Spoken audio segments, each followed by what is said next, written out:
Ayer se los informábamos, renunció la primera ministra del Reino Unido de Gran Bretaña, Liz Truss, y esto no solo generó una conmoción interna dentro de su partido, dentro de su gobierno, dentro de su país, sino repercusiones a nivel internacional. ¿Por qué lo hizo? ¿Cuál fue el contexto? Sobre eso viene a hablarnos Mauricio Rebuffetti. ¿Cómo andan? ¿Cómo le va? Buenas noches.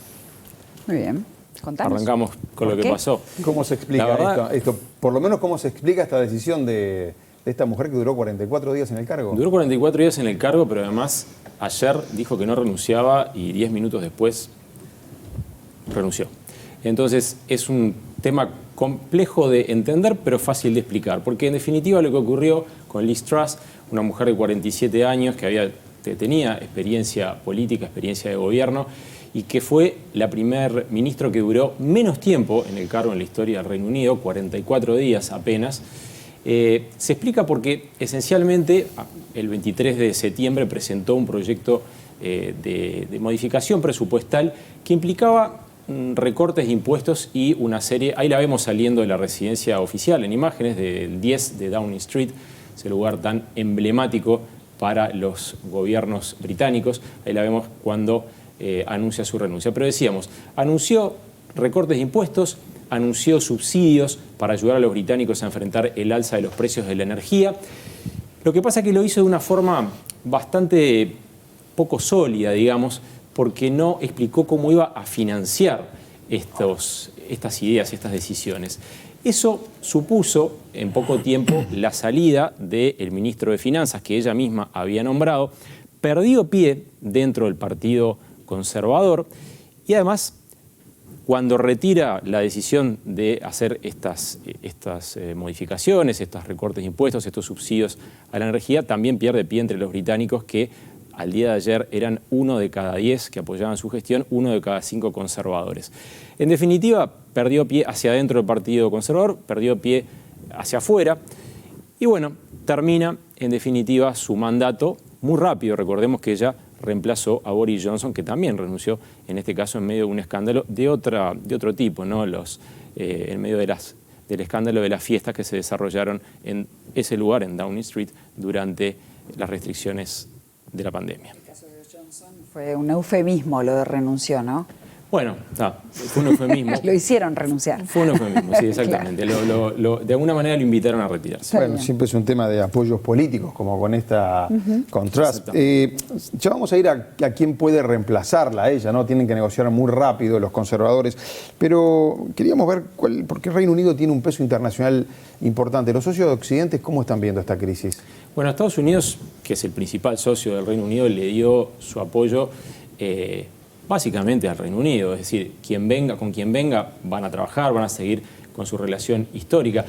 Lo importante es entender el contexto.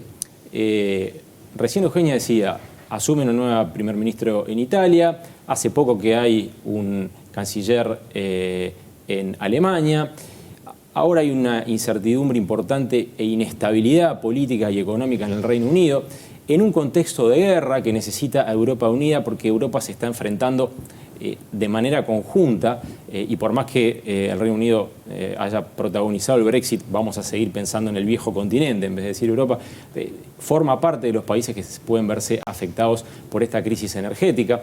Resultado, es una situación compleja porque además el Reino Unido es la segunda economía de Europa y una de las principales economías mundiales. Es necesario un Reino Unido estable para que algunas instancias de decisión importantes, como pueden ser el G7 o el G20, puedan funcionar de manera mancomunada en un momento en el que la comunidad internacional necesita de esta situación de orden. Lo último que se necesita en este momento es una fractura dentro de esos grupos y por supuesto el Reino Unido es un factor de estabilidad importantísimo tanto por su peso económico como por su peso político e histórico.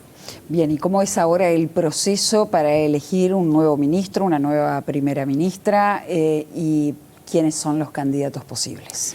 Bueno, el proceso esencialmente los conservadores, los Tories, están gobernando desde hace 12 años, ¿no? Van a elegir a un nuevo líder. Te voy a decir algo de último momento. Salieron hace poquito los datos de los apoyos, vos te vas a sorprender, Leo, porque estabas al aire cuando se conoció esto. Los principales candidatos son Rishi Sunak, este hombre que vemos en imágenes, que era el ministro de Finanzas, cuya salida del gobierno... ¿Cuál de los dos? Se entiende, el más bajito. El de corbata de lentes roja, y más bajito, que tiene la corbata como yo, Bien. tipo color rojo fucsia. Ese hombre renunció y se dice que fue una de las causas de su renuncia de la salida de Boris Johnson. Eso creen los partidarios de Boris Johnson dentro del Partido Conservador. Y otro que está en carrera y que está viajando hacia Londres desde unas vacaciones para ponerse justamente en lisa es nada menos que Boris Johnson, quien fuera primer ¿Puede ministro. volver entonces? Bueno, tiene apoyos importantes. Se habla de que Sunak ya llegó a los apoyos que necesita y Boris Johnson está a medio camino.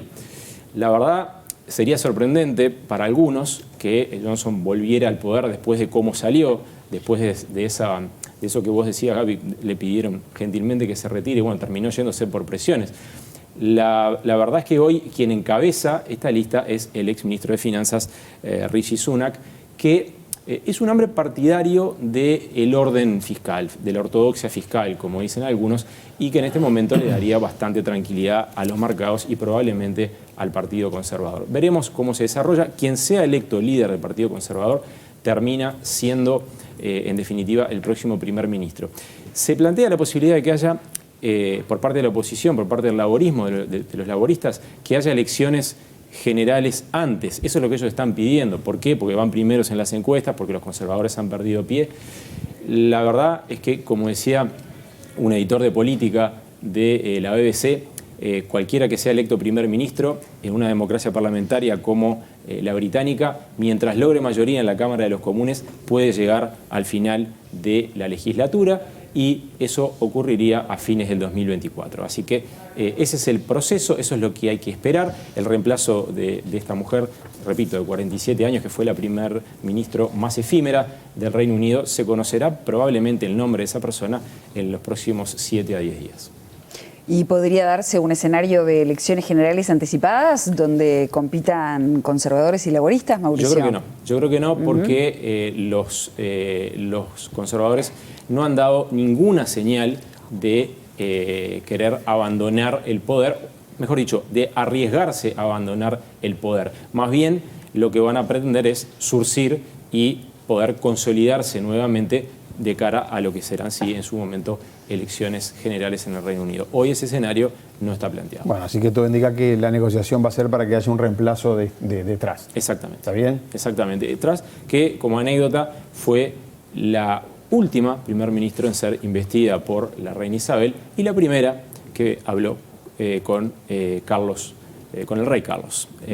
Como anécdota, fue una primer ministro ni siquiera de transición. Ahí vemos la foto, esa foto que recorrió el mundo, porque fue de las últimas fotos, la última foto oficial en una actividad pública de la reina Isabel. Muy impresionante. Muy bien. Gracias, Mauricio.